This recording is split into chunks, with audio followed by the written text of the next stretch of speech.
O filme O Menino que Dormia sobre os Livros convida os espectadores a refletirem sobre o abuso infantil. A obra vai virar um livro. A repórter Fernanda Pontes tem os detalhes. Boa tarde, Fernanda. E André, boa tarde para todo mundo que acompanha a gente agora. Pois é, nós estamos aqui em Contagem, onde grande parte do filme foi filmado. Eu estou com o Gabriel Estevão, ele é diretor e roteirista do filme O Menino que Dormia sobre os Livros, que traz, então, essa temática super importante sobre o abuso infantil. Gabriel, é um prazer ter você com a gente no Horizonte Notícia. Eu queria que você falasse um pouquinho, né, da ideia, como veio a ideia para esse filme? Então, Fernanda, o filme, a ideia dele surgiu em 2019, quando a gente ainda realizava alguns trabalhos nas escolas de Contagem, Belo Horizonte e região. E a gente percebeu a necessidade de falar sobre esse tema que ainda é um tabu, é um tema difícil de ser abordado. Então, a gente percebeu que uma das boas maneiras para trazer essa temática seria através da arte. Porque a arte ela tem o poder de transformar, libertar, ela é para ser informativa, confrontadora. Então, aí surgiu a ideia de trazer essa temática através do audiovisual. Então, aí que surgiu O Menino que Dormia sobre os Livros, né? O processo durou pouco tempo, mas a idealização dele vem desde 2019. Vocês lançaram esse filme no mês de maio, né, que é o mês aí de combate ao abuso e exploração sexual. Conta para a gente um pouquinho, né, como é que foi trazer essa temática e também sobre o que é abordado no filme, né? Dá um spoiler para a gente aí sobre o enredo. Claro, a gente escolheu lançar o filme no mês de maio, que é o mês de prevenção ao abuso sexual infantil aqui no Brasil, e também no dia 18, que é um dia muito importante, que é o Dia Nacional de Prevenção e Combate ao Abuso Sexual Infantil. Então, para a gente era muito importante fazer o lançamento nessa data e nesse mês, que é o mês de maio, do Maio Laranja. Mas o filme, a temática central dele é o abuso sexual infantil. Então, nós trazemos de uma forma bem lúdica, porque a temática a história é um pouco lúdica, né, quando a gente fala do menino que dormia sobre os livros, mas também de uma maneira bem verdadeira, de como acontece de fato, né? Então, a história conta sobre a vida de um menino chamado Carlinhos. Ele é uma criança de 8 anos, de uma família comum, de uma família muito humilde, e ele adora viajar nas histórias dos livros que ele lê.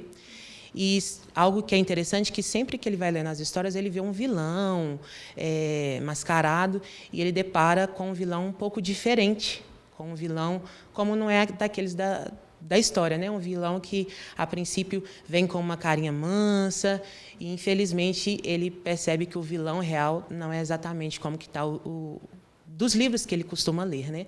Então, ele tem que, mesmo jovem, enfrentar essa dificuldade e, por muito tempo, guardar essa dificuldade consigo, porque ele sente vergonha, ele sente medo de compartilhar isso com a sua família. Então, basicamente, o que eu posso falar, a princípio, ainda é isso. Gabriel, vai ter uma parte 2, inclusive, né? Queria que você comentasse isso também. E o livro, como o André bem comentou, ele já foi lançado, inclusive, né? Isso, o livro foi lançado no dia 18, no dia da estreia do filme. É algo muito interessante que o livro ele já está completo, diferente do filme, que só tem a parte 1, né? Tá? O pessoal ficou muito feliz de poder levar o livro e já descobriu o que vai acontecer com o Carlinhos, né? Sim, o filme terá uma parte 2, e aí a gente vai focar de como ele lidou com isso, a partir desse enfrentamento.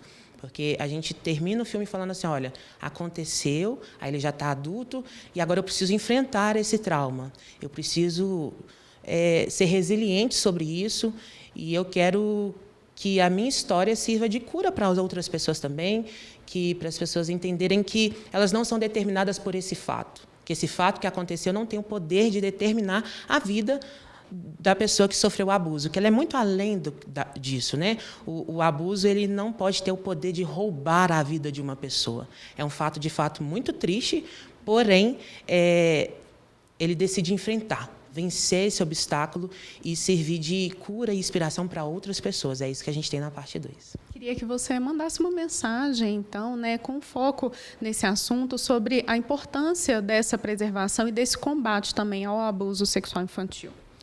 A minha mensagem vai principalmente aos pais, aos professores. Como eu disse, não é um tema fácil de se falar, mas ele é extremamente necessário. Muitos pais me perguntam como eu vou abordar isso dentro de casa. As perguntas vão surgir. As crianças hoje têm bastante acesso à informação, então elas são bem curiosas. Então, algumas perguntas vão surgir com o longo do tempo. Não precisa ter pressa para introduzir esse assunto. Mas é importante, a criança precisa saber que dentro de casa ela está segura e ela pode compartilhar com os pais dela.